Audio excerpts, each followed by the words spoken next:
Il faut dire que l'État forme les jeunes pour devenir députés au Parlement, pour devenir des politiciens, pour assumer des charges importantes. La jeunesse est l'objectif, la jeunesse est l'avenir, que ce soit la jeunesse égyptienne, la jeunesse africaine et la jeunesse arabe. Question d'intégrer la jeunesse et d'intégrer la jeunesse à la vie politique et d'ériger un pont d'entente entre les jeunes des différents continents. Il ne s'agit plus de réfléchir en matière ou à partir d'une perspective nationale uniquement, mais à partir d'une perspective régionale et mondiale. Et dans ce sens, il y a ce qu'on appelle la coordination des jeunes membres des partis politiques et des politiciens. Ce groupe, cette coalition ou plutôt cette coordination a tenu 18 projets nationaux. Cette formation comprend 32 membres ayant été députés parmi la jeunesse au Parlement. 5 parmi ces jeunes ont occupé des postes parlementaires importants et 16 membres parmi cette coordination ont été élus au Sénat.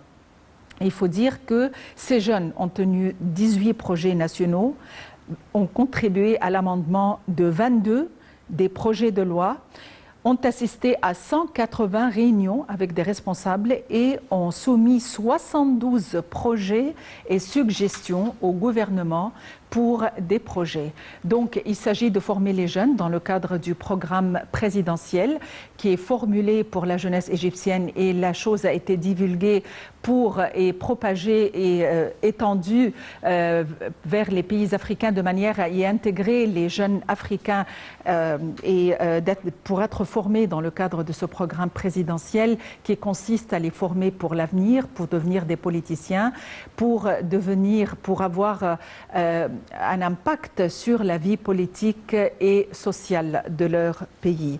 Alors, encore une fois, il s'agit de ce qu'on appelle la tansiqiyya ou la coordination des jeunes membres des partis politiques. Ces jeunes ayant eu une contribution importante au sein du Parlement, du Sénat et avec le gouvernement.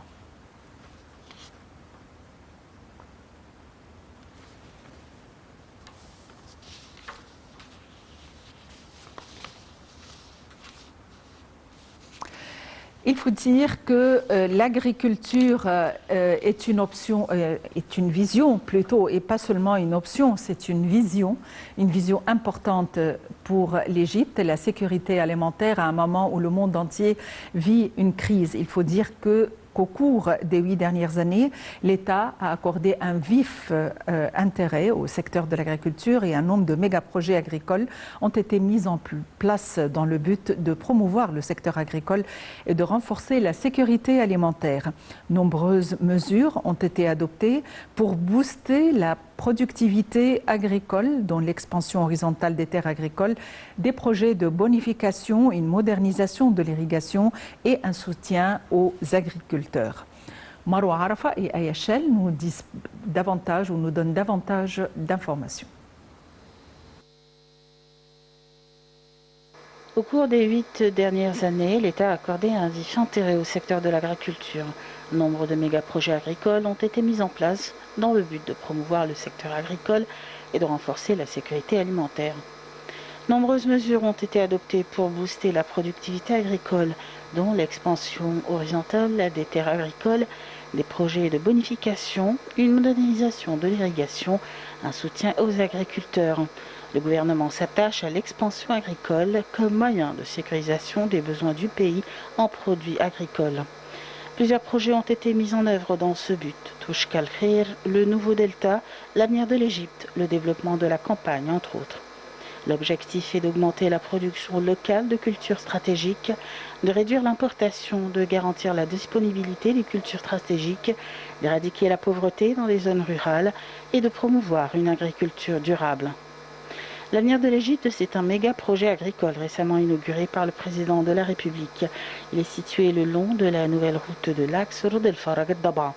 Le projet est divisé en 60 routes longitudinales, 35 routes transversales divisées en parcelles égales, chaque parcelle ayant une superficie de 1000 fedans. Le projet dépend de 3 réservoirs d'eau souterraine ayant pour source la région de Wadi Natroun, le canal Avenir de l'Égypte d'une longueur de 41 km, alimente en eau le projet d'une capacité de 10 millions de mètres cubes par jour pour cultiver environ 700 000 fedans. Dans le cadre de ce projet, il y a un recours aux récents équipements et techniques pour mener à bien diverses opérations agricoles. Également, le projet de bonification du sud de l'axe de Dabra, situé à l'ouest du projet de l'Avenir de l'Égypte, à proximité de l'ancien delta et du réseau routier et portuaire, qu'il soit maritime, terrestre ou aérien, en reliant les... Il faut dire qu'en août 2019, le président a inauguré la deuxième phase du secteur des produits cultivés de la base militaire Mohamed Naguib, qui comprend 1302 superficies agricoles dotées des derniers équipements technologiques et dont la superficie varie entre 3 et 12 fedans sur une superficie totale de 500 fedans. Le projet est construit sur une superficie de 10 000 fedans qui comprend 1300 serres et une production équivalente à environ 1 million de fedans d'agriculture traditionnelle. Marwa Arafa et Ayachel. En août 2019, le président a inauguré la deuxième phase du secteur des produits cultivés de la base militaire Mohamed Naguib, qui comprend 1302 superficies agricoles dotées des derniers équipements technologiques et dont la superficie varie de 3 à 12 fedans sur une superficie totale de 500 fedans. Le projet est construit sur une superficie de 10 000 fedans qui comprend 1300 serres et une production équivalente à environ 1 million de fedans d'agriculture traditionnelle. C'est le plus important au Moyen-Orient pour combler le fossé entre la production et la consommation et optimiser l'utilisation des terres agricoles tout en rationalisant l'utilisation de l'eau d'irrigation de 15 à 20%. Le projet de serre contribue à la rationalisation de l'utilisation de l'eau et au développement de nouvelles variétés de coton, ainsi qu'à la fourniture de légumes frais, semences, centres de fabrication et de commercialisation, centres de recherche. Le projet a été mis en œuvre par la Société nationale des cultures protégées, affiliée au service national des forces armées. Les serres sont installées dans plusieurs zones, notamment El-Hammam, à Matrouh, la ville du Dir Ramadan, Ismaïlia, El Ahoun à Fayoum, El Fashna à Bani Souef et El Adazia à Menia. Les silos de stockage de céréales, précisément 25 silos, ont été construits dans 17 gouvernorats. Chaque silo a une capacité de 50 000 tonnes, soit une capacité de stockage totale de 1,5 million de tonnes. Le projet national des silos vise à fournir de grands chantiers de stockage et à réduire les pertes et les dommages des cultures agricoles. Le président El-Sisi a aussi enjoint de suivre les études scientifiques des projets de développement de la campagne égyptienne, notamment en ce qui concerne l'approvisionnement en eau et sa qualité, car il s'agit d'un élément essentiel pour le succès de l'agriculture, de la bonification des terres et des efforts de développement et de purification des lacs naturels au niveau de la République, en particulier les lacs Manzala et Nasser. Et Sisi a donné ses directives de suivre également les superficies totales de terres et d'infrastructures concernées pour les projets de bonification des terres, ainsi que les efforts déployés pour fournir les rations d'eau. Enfin, de relever les défis existants en coordination entre l'entreprise et les ministères de l'agriculture et irrigation et organismes scientifiques spécialisés.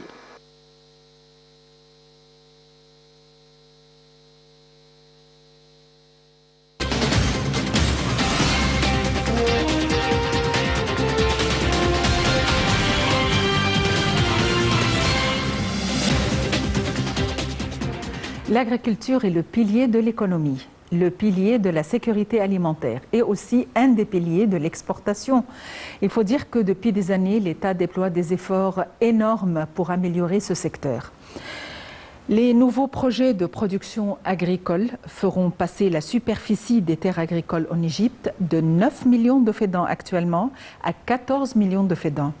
Il faut dire que le principal objectif de ces projets agricoles est de combler le fossé entre la production et l'autosuffisance en produits stratégiques, surtout dans le contexte actuel de la guerre en Ukraine et ses répercussions sur l'économie mondiale. Marwa Arafa et Ayachel.